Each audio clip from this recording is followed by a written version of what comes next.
Добар ден, почитувани, ова е стартот на уште една нова Телма амбулант. Денеска ќе зборуваме за епилепсиите во детска возраст. Познати ли се причините што доведуваат до оваа болест и како се може да изгледаат епилептичните напади кај децата? Дали со лекови болеста се става под контрола? Како изгледа животот на детето со епилепсија? Ке може ли да посетува редовна настава, да спортува, да има нормален социјален живот? Постојат многу стигми кога се во прашање епилепсиите и понекогаш предрасудите се поголем проблем за децата отколку самата болест. Токму затоа во денешната емисија зборуваме за епилепсиите во детска возраст со професор доктор Филип Дума, детски невролог. Ке започнеме веднаш по рекламниот блок. За епилепсијата во детска возраст денеска разговараме со професор доктор Филип Дума, субспецијалист по детска неврологија. Професоре, добро дојдовте во студиото. Добро ве најдов. Мило ми е што пак се гледаме вака во убаво расположение и малце да прошириме сознанието што ги има медицината, да им помогнеме на луѓето да се снајдат во секојдневниот живот. Професоре, вие сега работите во приватниот сектор, во невромедика сте, еднаш месечно сте во Струмица. Во Струмица, во Баби Медикал, да. Воедно сте единствениот субспецијалист по неврологија? Во приватни, да. Да, а во детска неврологија. Во детска неврологија, да. А што е со државниот дел? Државниот има еден субспецијалист формиран и уште неколку се во постапка за завршување на субспецијализација. И имаме пензионирани двајца, кои што не работат повеќе активно. А повеќе не работат, така. Активно. Вие сте се уште активен и имате доста пациенти, дел од нив имате епилепсија. И токму затоа ја отвараме денеска оваа тема. Колку е често оваа болест и дали има вистина дека во последниве години епилепсијата кај децата се диагностицира почесто отколку во минатото?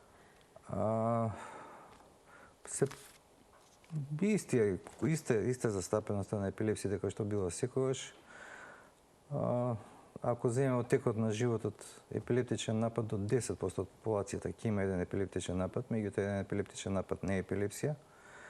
Многу состојби доведуваат до напади кои што личат на епилептичен напад, енцефалити, воспаленија, тумори и така натаму. И тоа не е класична епилепсија, тоа е епилепсија ако е кај тумори која што оди заедно со туморозниот процес или со некој оштетување на мозокот. За да биде епилепсија треба да бидат два непровоцирани напади во рок подолг од 24 сати или еден напад со компликации невролошки или со промени на ЕГ. Многу е важно да знаеме како правилно се диагностицира епилепсијата. За диагнозата на епилепсија неопходно е да имаме клиниката на епилепсија. Тоа значи да имаме сведоштво и добар опис на она што станало. Во денешно време е многу убаво затоа што има мобилни телефони и со мобилен телефон може да се слика да се слика нападот и да се види дали е епилептичен напад или нешто сосема друго. Има многу состојби кои што можат да имитират епилепсија, хистерични напади, апноични кризи, тука се и фебрилните конвулзии, така да треба добра историја, добро познавање на патологијата и добар пристап за да се диагностицира епилепсија. Но ретко кој родител е подготвен во момент кога неговото дете има епилептичен напад или било каков напад да земе телефон во рака професорите да го сними. Првиот напад, да, меѓутоа ако се повтарат нападите, веќе кој биле кај нас, кој ќе им се обрати внимание дека тоа најважниот дел од диагнозата, нема друг начин. Прегледот не може да ни покаже дали детето има епилепсија ако не добија напад пред нас. ЕЕГ-то исто така не е меродавно, посебно во дечјата возраст, затоа што во малата возраст прво ЕЕГ-то е одрас на зрење на мозокот, па е цело време не е како кај возрастни, не е уредно.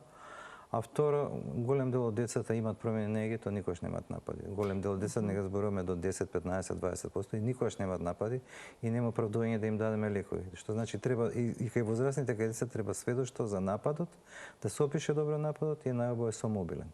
Секако треба да знаат родителите каква е постапката кога детето добија напад, затоа што тоа е најголемиот проблем кој што се стават прсти во уста, некои го излекуваат јазикот, имавме една баба која што го искина јазикот. А доволно е ставање во безбедна положба. Безбедна положба е бочна положба, на страна, лево или десно, со тоа што главата малце кон назад ќе биде, за да може да диши слободно, а се што има во устата по природен пат ќе си падне доле, јазикот ќе си падне надоле, ако се плашат од задушување со јазикот. И тоа е најбезбедната постапка што се прави кога има детето напад. Се почекува нападот обично за неколку минути проаѓа, ако не пројде за неколку минути, ако имат на располагање чепчиња диазепам, добро, ако нема чепчиња диазепам, во тој случај ќе повикат брза помош да може да се интервенира и евентуално ако треба да се транспортира тоа дете понатаму за исследување. Доколку детето ја изгуби свеста, секогаш ја губи свеста за време на епилептичниот напад? Има најразлични напади. Како се може да изгледат епилептичните напади? Ќе останеме цел ден. И накратко да појасните кои се главните се тие со губиток на свест, со тресење на цело тело, со помодрување, со лигавење, може да се помокри. Има грчење на целото тело, дишењето е отежното за ресобирање на секрет. И тоа се она што се тонично-клонични генерализирани. Има и парцијални напади кои што може да бидат само ова. Тресење на еден прст, тресење на еден дел од телото. Парцијалните напади секогаш поопасни, секогаш барат подетално испитување затоа што се поврзани со некој процес во мозокот најчесто. Генерализираните напади може да бидат од непозната причина и кој ќе прашат родителите дали знаеме што е причината, за среќа не знаеме. Затоа што кога не знаеме што е, најверојатно се работи за матурациона епилепсија, кај децата тоа постои, кој што сама ќе се повлече по некој период. Значи децата може да надраснат. Ако знаеме што е причината, да. Кај децата епилепсиите се најголем дел се матурациони, нека 60 до 70% од тие што се воат се матурациони. Тоа значи дека се епилепсии кои што се воат поради некоја незрелост на централниот нервен систем, обично поврзано со некоја генетика, и кои што до почетокот на пубертетот или до крајот на пубертетот се повлекуваат. Меѓутоа, кај децата почнуваат и најмалигните епилептични синдроми, кои што се епилептични енцефалопатии, кои што трајат во текот на целиот живот и кои многу го менуваат текот и квалитетот на животот ако не се познаат рано. Дури ако некој не пие, ако се познаат рано, кој што е Ленос, Гасто, Вест синдром, Драве и така натаму, Октахара, кои што го менуваат начинот на функционирање на целиот мозок, и тие деца цел живот се зависни од нечија помош. Професоре, дали епилепсијата понекогаш може да се манифестира и на некои необични, атипични начини, да речеме детето само да е одсутно неколку секунди? Тоа веќе не е атипичен начин. Тоа не е атипично, тоа се или апсанси или псевдоапсанси. Апсансите се мал, така наречени мали напади, кои што со треперење на очи прави некоја активност, ја носи чашата, застанува, затрепери со очи и си продолжува. И тие напади сами по себе личат на тикови? Тешко се препознаваат, на крај ги препознаваат наставниците во школа, сега подобро ги препознаваат, пошто има доктори кои што знаат како изгледа. Меѓутоа кога почнав да работам, ги препознаваа наставниците во школа со тоа што тоа дете има прекини во следењето на наставата и кој ќе го прашаш, разбереш што кажавме? Не, и вика не е внимателно за време на школа. Ќе го донесат, ќе видиме дека има апсанси, не сите деца, меѓутоа. Тие може да бидат и псевдоапсанси, може да бидат и парцијални напади, меѓутоа има разлика и во ЕЕГ-то, и во начинот како. Значи некогаш тие може би да толку мали, нетипични, кратки и да не се забележат. Значи може болеста не забележана доста не со години. Не еден напад. 5-6 напади ќе има. Јас сеќавам имав другарче кој што имаше такви напади, као дете не знам што е. Не зборуваме, ќе се исклучи секунда, се продолжува, пак се исклучи секунда, пак продолжува. После тоа дојде пубертетот, поминаа тие сосема нормално се израсна, сосема нормално се функционира сега, дедо ко мене и така. Така да значи сите овие промени родителите всушност доколку ги забележат треба да информираат матичниот педијатар најнапред. Меѓутоа тоа што станува во денешно време на некој дете родителот ќе се уплаши по некоја причина, ќе направат ЕЕГ и према ЕЕГ-то ќе дадат терапија. ЕЕГ-то само по себе не е индикација за терапија. Но доколку ЕЕГ-то покаже дека не, ЕЕГ-то не покаже. Епилепсијата не се диагностира со ЕЕГ-то. Епилепсијата се диагностира према описот на тоа што станало, како изгледа нападот. Значи мора да има напад. А ЕЕГ-то е потврда за епилепсијата и ни дава информација кој тип епилепсија, дали е генерализирана, дали е примарно парцијална, дали е некој од малигните синдроми, дали се јавува со некој енцефалит и така натаму. ЕЕГ-то ни дава многу информација, меѓутоа ЕЕГ-то само по себе не е доволен заклучок за да дадеме терапија. Професоре, сепак деца кои што имаат такво ЕЕГ пијат лекови за епилепсија. Да, пијат, за жал има. Како начин за превенција велат да се случи напад? И тоа не постои за епилепсијата. Превенција на епилепсија не може да се изведе, затоа што склонноста за епилепсија може некој да добие на раѓање, а првиот напад да се јави на 70 години. Дали 70 години некој ќе го третираме со антиепилептик за да превенираме епилепсија? ЕЕГ-то си стои со промена. Си стои тој фокус, никош не се активира до длабока старост. 70 години ќе го лечиме. И да даеме терапија, нема... Терапијата кај епилепсијата не ја лечи болеста, само ги спречува нападите. Фактички мозокот има способности да учи и од почетокот учи да ги добива нападите, не секогаш, меѓу најчесто е тоа, А ние со антиепилептичен третман го тераме мозокот да се одучи да ги има терапија, нападите. Така да се случува да имаме минимум 2 до 5 години за спроведување на терапија, кој ќе прекинеме терапија, да има се уште промени егото, меѓутоа никош повеќе да нема напади. Споминавте дека еден епилептичен напад не значи епилепсија. Еден епилептичен напад сам по себе не е епилепсија, значи треба два непровоцирани. Провоцирани да се и повеќе не е епилепсија, ме множични кризи. Што значи тоа провоцирани, да ми Провоцирани објасните? заоѓањето, кој ќе заплаче детето и кој ќе изгуби свест или на епилептичен напад. Или со температура.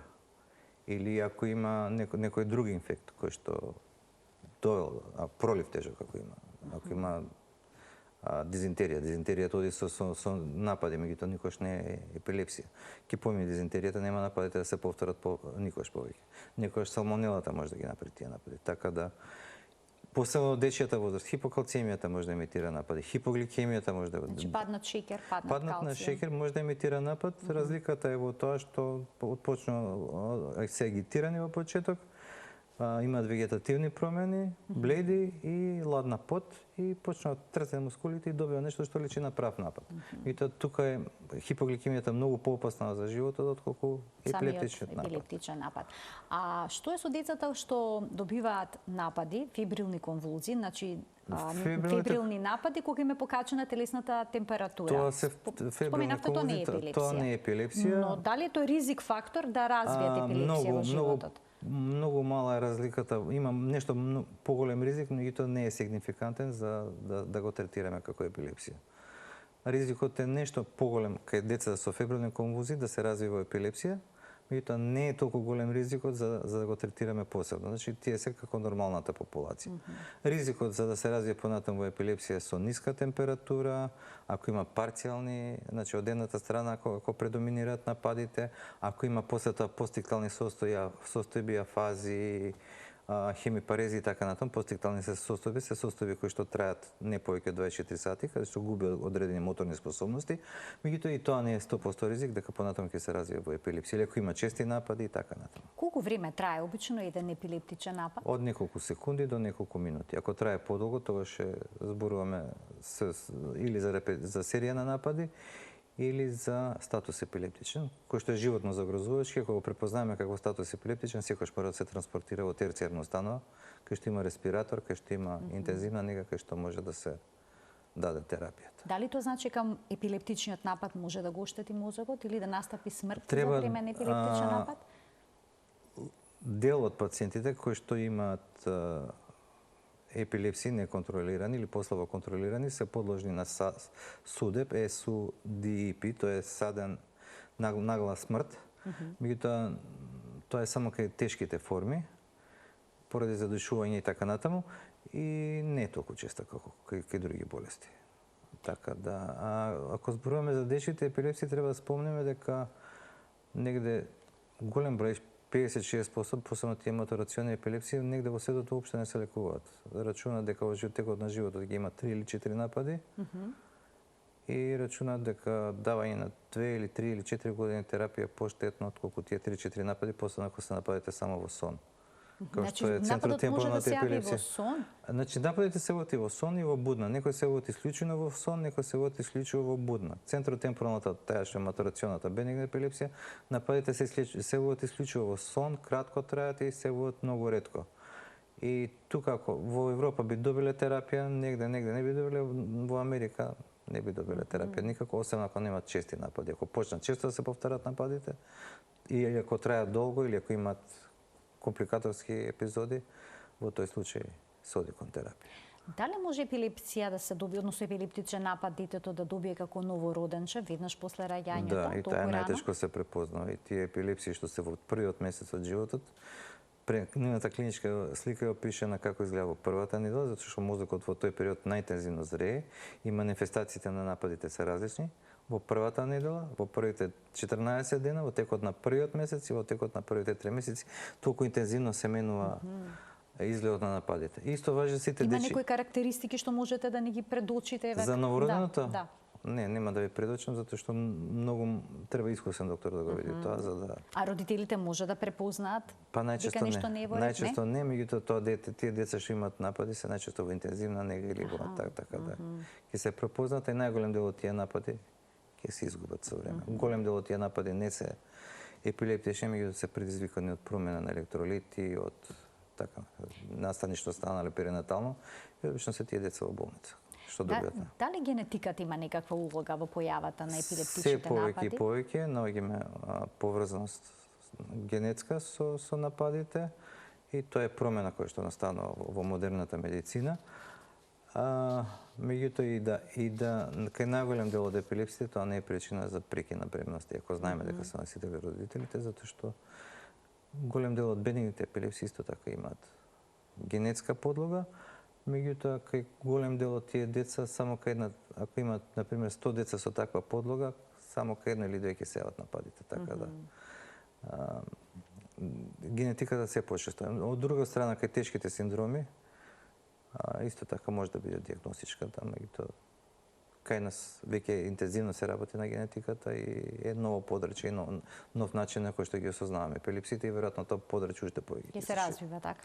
Ќе ги поканиме професори гледачите да се вклучат во денешната Телма амбуланта. Почитувани од овој момент емисијата е контактна, зборуваме за епилепсија, односно епилептични напади кај деца, значи во детска возраст. Во некоја друга емисија ќе зборуваме за епилепсиите кај возрастните. Телефонскиот број ќе биде испишан на екранот. Професор доктор Филип Дума, детски невролог, е во студиото на Телма. Тој ќе ги даде сите појаснувања на темата на која што денеска говориме, на вашите прашања, секако и на нашите предвидени во емисијата. Значи, уште да кажеме дека од сите епилепсии, кои зборувавме за превенција, што се лекуваат негде, како и да почнеме, 30% се резистентни на терапија. Тоа значи на нив не делуваат никакви деца, првата лекови. доза нема да делува. Веројатно ако се резистентни, втората доза нема да делува. Значи 30% остануваат резистентни. Ако дадеме и најнов и најубав лек, од тие 30% што се резистентни, само 10% се 3% ќе изреагираат на терапијата. Затоа има алтернативни начини на лекување за резистентните епилепсии, кои што може да бидат и само повредувачки, и така натаму, не ги спомнавме тие, како што е синдрома на Ленокс-Гастoi или таму кај што има дропатаки, кај што се удира, кај што треба заштитни шлемови. Има терапија со кетогена диета, освен медикаментите кои што ги има терапија со хируршки третман, ако може да се направи хируршки третман, има вагостимулатор, кој што исто така може да се во главно палиативни методи кои што се ефикасни и примена на CBD кај посебна индикација кај Ленокс-Гастoi. Канабис, кој што исто така може да има многу добар. Само CBD? CBD без THC, кој што може да има многу добар ефект и кај што имаме стварно пациенти кои што со CBD се добри. Меѓутоа тоа се одбрани пациенти кои што имаат посебни синдроми, кај што е докажано дека тој лек делува. Не треба сите пациенти со епилепсија да пијат CBD. Прашам, дали секој дете што имало некаков епилептичен напад би било добро да се третира со масло? А најголем дел од децата кои што имаат матурациони епилепсии се златни деца кои што нормално функционираат и кои што треба нормално да се функционираат, кои што не треба да се откажат од никакви активности, а и кои што ќе си имаат уреден интелект и кои што се радат за семејството. А откажуваме од активности само фазата кога иницираме терапијата, кога има опасност да се повреди ако добие напад, кога не се контролирани нападите, тоа значи кола возење не, а деца не возат кола, точак во саобраќај не, во дома, во дворот нека вози колку што сака, ако да не падне пред нека кола да го згазни. А во дворот ако падне сме паѓале сите точаци како деца тука. Па добро, сега и шлемови се носат заштитни така што може да потреба негде кај што е околу оган, на високо кај што може да добие напад да се повреди и пливање во вода, посебно ако сакат родителите, со искусен пливач кој што е спасител, кој што знае да интервенира во тој момент. Иначе многу е ризично тоа. Имаме двајца гледачи, ќе им дадеме предност, а потоа ќе продолжиме со предвидениот концепт за денеска. Добар ден за првиот од нив. Добар ден. Да, еве веќе слушам дека гледачот се вклучува во програма. Добар ден за него. Дали се слушаме? Добар ден. Ако не може овој гледач да се вклучи, ќе замолам од режија да го вклучиме следниот. Добар ден. Добар ден, ве слушаме во програма, сте повелете. Добар ден. Добар ден, кој е вашето прашање? Моето прашање е до докторот. Добар ден. Само ќе ве замолам да го намалите звукот на телевизорот, мислам дека тоа создава проблем во нашата комуникација. Моето прашање беше, имам син од 6,5 години, имаше епилепсија, да, затегната е. До докторот прашање на 2,5 години доби грчеви, ќе каже најде. Бевме лично кај докторот, од 2,5 години имаше напади 1 година. Сега, тоа значи 3,5 години нема повеќе, ја намалихме терапијата од депакине, пиеше од 31 јуни, немаме никакав, не пие терапија, а 3,5 години повеќе нема. Така, нема. Интересира... Сега предпоставам ве интересира што понатаму? Да, тоа ви е нема прашање. напади 3,5 години. Така, нема напади 3,5 години, дали има... Терапијата пие повеќе од 31 јуни. Така. Има професорот прашање? Ризикот треба да биде бар 3 години без терапија, да бидете посигурни. Колку подолго време проаѓа да не се повторат нападите, толку е по... Не знам како биле претходно нападите, ако биле некои од бенигните епилепсии, тогаш ризикот е никаков да се повторат нападите, меѓутоа ако било нешто посериозно, колку повеќе време помине од кога прекината терапија, толку подобро. Иначе контроли ако не добие напад не треба. Ќе си чувате дома уште некој време диазепам во било кој облик и си уживате со детето, тоа е тоа. Тоа е тоа, значи веќе имате Веќе простор сте за поминале период, безгрижност, така? Така, да. Сигурно секогаш ќе постои Ќе доза на тоа е една работа која што родителот не сме да си го дозволи, кој ќе добие било што кој ќе стане со детето, веднаш го прибираат со нив да спие и веднаш му го менуваат начинот на живот, не може ова, не може она. Епилепсијата ќе помине, него она што сме го направиле, го промените на начинот на живот, останува како последица за цел живот. Од моје искуство, обично мајка некош и татко, детето може да е во друга просторија сосема на другиот крај кој ќе добие напад, мајката станува оди го гледа детето нешто тера. Едниот од родителите го има тоа чувство, така да нема потреба да биде во иста соба со нив. Доволно е да биде отворена вратата, а ако треба нешто мајката ќе дознае. Инстинктот е тука кој што проработува. Ќе вклучиме уште еден гледач. Добар ден. Се исклучил гледачот, добро. Професор, одиме понатаму. Оно што е битно, терапијата која ќе се даде, редовно да се дава. Не сме да има прекина. Да не се прескокнува. Ако например се забора секој таа терапија, вечерва требало да даа доза, вида дека не дале, веднаш ќе повтора таа доза, утре се бале си продолжуваат нормално. Затоа што неопходно да добие милиграмите што ги добива на лекот за да се одржи нивото на лекот. Ако падне, може да има напад. Ако нагло се прекине терапијата, најчесто не станува ништо, меѓутоа може статус да се провоцира и да биде опасно по животот на детето. Внимателно пред да се почне терапија. Кога почна терапијата, треба да се придржуваат кон шемата. Дали секогаш се почнува со помали дози кога станува збор за деца? Па најголем и кај деца и кај возрастни, нашите терапија имаат доста ноз ефекти, посебно на свеста, на начинот на работење, така да секогаш се ствара еден период да се навикне организмот. Се даде период да се навикне организмот, зависно од лекот, кај некои лекови тоа е брзо, во рок од неколку денови или недела, кај некои лекови тоа трае со месеци, како што е ломотригинот. Така да секој што е еден период на навика, не се дава на еднаш целата доза, затоа што може да имаме нуз ефектите да не излезат напред и да направат проблеми. Посебно, например, тегретолот кој што може да направи оштетување на етрата ако се даде нагло, тој се дава полека да се влезе во метаболизмот, така да секој лек има свој начин на давање и постепено давање. И колку време обично се дава? 2 до 5 години, ако нема напади. Без напади, ако има напади, се продолжува тоа. Затоа и ако родителите пробаат да експериментирате, една година дена нема напади, ако прекинете една вечер добие напад, казнате што иде понатаму 2 години и 2 до 5 години пак се враќа на нула бројачот. Бидејќи на интернет може да се прочитаат разни препораки. Треба кога се дава терапија да се внимава дали треба да се даде терапија. Од кога е дадена терапија, без разлика дали било индицирано или не, тогаш треба да се придржува за начинот на давање на терапија и користење. И ако било за џабе дадено, со искусен доктор да се види дали треба да се прекине. Прекинувањето исто така ќе оди постепено? Многу постепено, затоа што наглото прекинување може да провоцира статус епилептичен, не секојаш, ретко, меѓутоа и кој што може да го загрози животот, дури може и да добие такви напади да почине детето тоа. потребно ли е кај децата со епилепсија да се води сметка за нивниот сон, да биде уреден и да се хранат како што треба? Дали тоа влие на најчестата болеста? епилепсија која што се во адолесценцијата и која што трае цел живот, е јувенилната миоколонична епилепсија, поврзана со начин на живот. Терапијата може да биде идеално дадена, идеално издозирана, ако има една вечер непроспана, ако се напие една чашка алкохол, нападот ќе се провоцира. Значи, не е до терапијата, терапијата е важна, меѓутоа исто така важен и начинот на живот. Така да, веројатно кај другите епилепсии тоа правило стои, меѓутоа не е толку изразено како кај оваа епилепсија. Ова е негде 7% од сите епилепсии, така да е голем процент. Така. Ќе вклучиме гледач во програма. Добар ден за него. Добар ден за следниот гледач во Телма амбуланта. Ало? Во програма сте, повелете. Добар ден. Добар ден.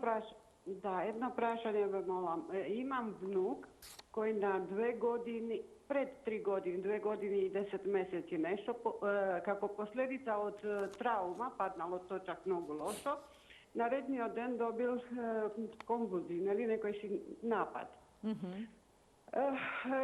Бил, нели, во болница, тоа го добил некој, не знам, диазепам веројатно, и се стиши тоа, мајката го однесе на испитување, електроенцефалограм, па не знам, некој снимање со Тесла, не знам, магнетна резонанца, не знам. Така, направиле снимање, добро. Така, ЕГ во спиење, ЕГ буден, тоа све, немало нешто, не добил никогаш терапија. Никогаш тоа не се повтори и детето има второ оделение, има полни 7 години, 8 година ја пера. Но кај вас и уште претпоставувам постои страв, тоа да не се повтори, така? Да, и дали тоа е веќе он, пошто одеше редовно на тие испитувања, што требаше да оди, прво на месец дена, па на 3 месеци, на 6 месеци, а воопшто не се повтори. Детето одлично се развива, многу интелигентно, многу нормално почнува да плива, спортува. Сега годишно одат да прават пак тие енцефалограми, што знам, што друго прегледуваат. Така. Сигурна да не така, сега Во приватна болница претпоставувам. Така, ви благодарам за вклучувањето. Што велите професоре за ваков случај? Па, ова се работи за провоциран напад. Значи, при траумата може да предизвика контузија на мозочето. И тоа може да предизвика напад. Битно е да се направи магнетна ЕЕГ и да се види во моментот дали има некоја последица на мозочето и компјутеризирани исто да нема некој крварење. Понатаму, после година дена ако ЕЕГ-то е стабилно, нема потреба од никакви контроли, затоа што ако не направил тој напад фокус, ако не направил тој повреда фокус, понатаму нема никош да се манифестира. Тоа е провоцирано кој што се случило еднаш и кој што најверојатно нема да се случи повеќе. Освен ако ЕЕГ-то има промени, пак и рутинско правење на ЕЕГ, само за тоа што може да се случи нешто, не би препорачал, не знам каде одите, ама нема потреба. Значи нема потреба понатаму никакви испитувања да прават. Еднаш е направена. И толку. Толку. И после година дена, 2 години, 3 години контролирано. И сега 5 години после дешаванката уредно ЕЕГ и така натаму. Тоа е прекомерно испитување, од друга страна и малтретирање на детето, затоа што и детето и родителите мислат чекаат цело време напад да се деси. А од друга страна може при повреда да се направи фокус кој што ќе се активира некој друго време. И тој фокус секој ќе се покаже на ЕЕГ-то. Уште имате нешто да додадете? Тоа е да го вклучиме следниот гледач. И нека си уживаат со детето. Да, тоа е клучното, да се опуштат и да уживаат. Добар ден за следниот гледач. Добар ден. Повелете. Добар ден. Добар ден, во програма сте, ве слушаме. Мојот внук имаше епилепсија, 7-8 години не прима веќе лекарства и не добил никаков напад.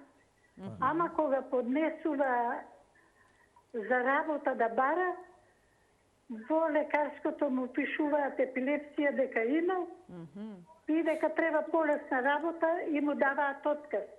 Дали е тоа во ред? Така, ова е добро прашање. токму во ова насока ќе го продолживме денешниот разговор во Тилма амбуланта. Професоре, што видите за ова? Пациент со епилепсија, освен ако не од тие малигните епилепсии, кои што може да се повреди за време на работа, му треба, ако има активна епилепсија, и ако нема ризик да се повторат, ако има ризик да се повторат нападите на работно место, му треба работно место кај што не може да се повреди, не може да повреди никој друг. Ако е терапијата прекината, ако лекувањето завршило, ако се работи за матурационна епилепсија, дете после 2-3 години, после 5 години се влегува во нормална група, веќе епилепсија да не постои. Зашто му пишува дека треба? Не знам кој е случајот со детето. Не знаете дијагнозата, претпоставам. Не знам и дијагнозата, не знам што било, меѓутоа ако си е сосема нормално детето, он се влегува во нормална група. Ние имаме ситуација каде што деца, луѓе кои што имаат напади само во сон исклучително, затоа што има и такви епилепсии кај возрастните, кои што нападите се само во сон, кога ќе се решат да дадат терапија, ако година дена нема напад по терапија, ако редовно не прима терапијата, имаат право да возат кола. Затоа што нападите секојаш во сон, нема напади. Колку време по последниот напад? Година дена по последен напад. Тие се посебни епилепсии. Ги споминавте, тие што се јавуваат во сон. Да, и кои што се регулирани. Оној момент кој ќе се намалува терапијата, тогаш пак им се зема возачката дозвола, додека не се стабилизира без терапија. Значи, тоа се ризични периоди да се повторат напади. Меѓутоа, ако детето било лекувано и ако 7-8 години или повеќе години нема никакви работи, и ако ЕГ е нормализирано, тоа е влезен во нормална група, затоа што кажавме, дечите епилепсии најчесто се матурациони епилепсии и пролазни. Значи, дијагнозата како дијагноза не треба да остане понатаму. Ако се повлекло пред пубертетот. Тоа е едно во нормална популација. Професоре, доколку често се јавуваат епилептични напади, може ли детето да биде вклучено во редовна училишна настава? Без разлика какви се нападите, интенцијата на денешно време е да се биде со своите врсници, да се биде во својата група и да се биде во својата, и дури и тешките аутизми. И во својата, за сите тие деца треба, ако има проблеми со учењето, да се направи посебна програма, тоа би требало нашиот систем да го возможи, посебна наставна програма, каде што ќе градивото што треба да го совлада ќе биде адаптирано на неговите можности, зборуваме за тешки епилепсии, епилептични енцефалопатии. Иначе деца со епилепсија не би требало да има такви ограничувања. И каде што ќе биде адаптирана за неговата можност за учење, меѓутоа ќе си биде со врсниците, ќе учи од врсниците и ќе напредува од врсниците. Не се стават повеќе во посебни школи сите деца, со тоа што ако е стварно тежок проблем за учење, има право на користење на личен асистент. Тоа е нашиот систем, или ако нема системот пари да му обезбеди асистент, има право родителот да биде присутен или некој кој што ќе му возможи да служи како интерфејс за интеграција. Иначе тие што се деца со чести напади, со резистентни епилепсии, дури некојаш и со шлемови треба да бидат во школата, со боксерски шлемови, за да не се повредат при напади, меѓутоа не е причина да се исклучат од школата. Треба наставниците да имаат некаква посебна упука за да реагираат доколку има напад. Дека детето има такви проблеми.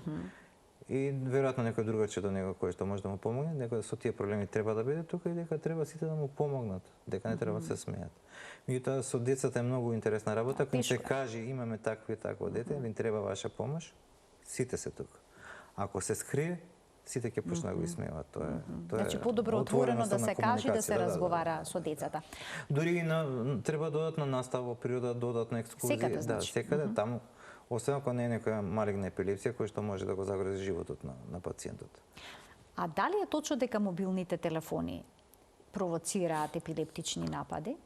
И воопшто гледањето во екран, интернет и слично? Старите телевизори кои што имаат фреквенција негде околу 50-60 Hz на одновување на сликата, мониторскиот систем, да, беа такви. Денешните телевизори кои што се со LED екрани, освен ако не е агресивна работа што ја гледа со многу треперење, со многу блештење, со звуци како што играат децата игри, не би требало да биде проблем. Доволно е собата кај што ќе седи да гледа телевизија да биде добро осветлена, посебно зидот позади телевизорот да има позадинско осветлување, за да не биде телевизорот единствен извор на светлина и да не може да провоцира.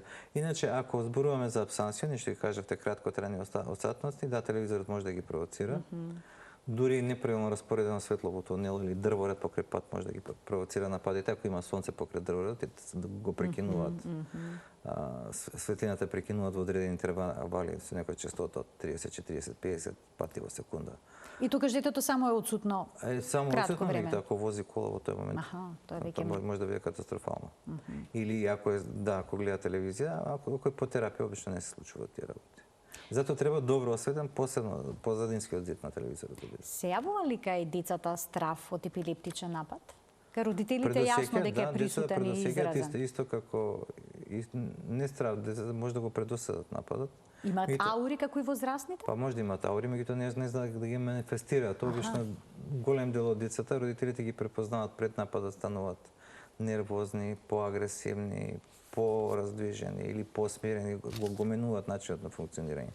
Нека и сите, меѓутоа и тоа се случува. И сите возрастни немаат аури пред напад, меѓутоа тоа се случува.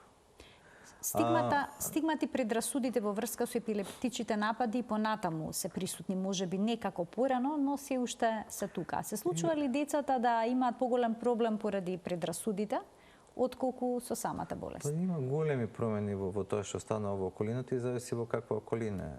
Да, и веројатно дека има предрасуди, тоа не може да се исклучи.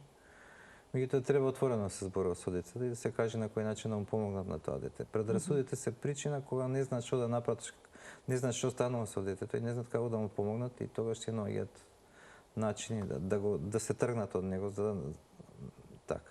А ако им се каже отворено што е како и дека може да му се помогне, доволно само да остават во бочна положба. Или, например, има некои во пубертетот деца кои што ќе станат, ќе се свестат колапс, прават не се напади, дека е доволно само да не ги станат некој време, да ги стават во положба на автотрансфузија, ќе знаат како да помогнат и ќе се осеќаат срекни дека направиле нешто добро. Меѓутоа, ако не знаат што станува и ако видат, сигурно дека ќе се исплашат и ќе реагираат на несоодветен начин. Доколку се случи нешто вакво, да речеме, на училиште, дали, освен тоа што детето треба се стави во боча положба, дали е неопходно да се повика брза помош? Еве некои совети. Прво, веројатно имаат контакт со родителот, нека зборуваат со родителот, ако не знаат што станува, веројатно треба да се повика брза помош и да зборуваат со родителот, родителот ќе знае да им каже што е, дали се случило некош или е прв пат. Ако е прв пат, во секој случај првиот напад бара подетално исследување. Значи што треба после првиот напад? Веднаш да се појде на невролог, да се пројде, на невролог, затоа што првиот напад може да биде од причина која што не е епилепсија, може да биде некоја сериозна причина, која што не смееме да испуштиме, може да е најава за некоја друга болест, која што не смееме да испуштиме и која што треба навремено да интервенира. Секога се прави ЕЕГ? Па ЕЕГ-то да се прави рутински, ЕЕГ-то не е некоја голема работа да се направи. Голема е работа кај децата затоа што треба да се смири детето. Да, значи мора да бидат смирени, така? Смирено или да биде во сон и да биде природен сон, затоа што кога даваме медикаменти да заспие, тогаш се менува ЕЕГ-то и не добиваме квалитетно ЕЕГ. Треба бидат најадени, напиени, сето тоа? Да бидат спремни за природен сон. Во денешно време магнетот се употреба, затоа што магнетната резонанса не е начин да даеме прогноза на епилепсијата, кога веќе сме ја диагностицирале. Ако има промени на магнетот, прогнозата е потешка. Ако магнетот чист, прогнозата е подобра и така. Обично. Не секојаш 2 и 2 4, меѓутоа во секој случај тие работи треба да се направат. Еден очен преглед, и така натаму. Еден преглед на метаболизмот, гликемија и кога ќе се случи нападот, родителите да можат точно да го опишат, значи да интервенират како што треба, но и да запамтат како изгледа. Да, со тоа што ќе се гледа лицето и целото тело, затоа што како изгледаат мимиките на лицето и како изгледаат покритите на телото, нас не е голема информација. Значи веднаш го земат мобилниот во рака и да направат. Значи прво ќе остават во бочна положба, па ќе го земат мобилниот, да го обезбедат детето напред некој беѓа. И после тоа другиот родител може да го земе мобилниот да му помогне. Ги стават обично веднаш во кола, претпоставувам, во паника за време на првиот напад. Да, и тука препораката треба многу време да настане оштетување на централниот нервен систем, значи треба нападот трае повеќе од 30-40 минути и да не возат панично, затоа што не си има десено во таква паника да направат сообраќајка, па сите четворица да завршат или тројца колку се во болница. И ако има напад, има диазепам ректален. За жал кај нас го нема, ја Карадиш го произведуваше, пропадна, многу ефтин и луѓето се снаѓаат од околните земји. Во денешно време се употребува суббукален, помеѓу обрацот и забите, тоа се со шприцеви се става. И најновото е што се употребува во Европа веќе почна назален со шприц, посебно се што шприцува во носот и тој делува исто како венски. Ако е во здравствена установа, венскиот диазепам или мидазолам има се препорачува.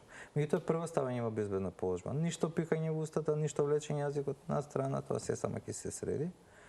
И без паника да се, ако има температура да се проба да се симне температурата, ако е хипогликемија, ако знаат дека е хипогликемија, да се среди хипогликемијата на начин на кој што им кажал докторот да ја средат. Така да, ако е со температура, ако трајала подолго време температурата, ако претходно било повраќање и тие работи. Посебно прв напад обавезно треба да се испита подетално, затоа што Така може да стојат разни треба причини. Треба да знаеме што останува, да. Професоре, ви благодарам многу за вашето денешно гостување во Телма амбуланта и за појаснувањата поврзани со епилепсијата во детска Па возраст. само ја чашнавме темата, има уште многу да се зборува, ама веројатно времето е ограничено и тоа. Ограничено, но секогаш има и следен пат. Да сме живи здрави. Фала Така е. многу на поканата. Па се гледаме повторно. Се гледаме повторно. Почитувани, ова беше се во денешната Телма амбуланта. Ви благодарам за вниманието со кое што и денеска не следевте. Ви посакувам пријатен ден.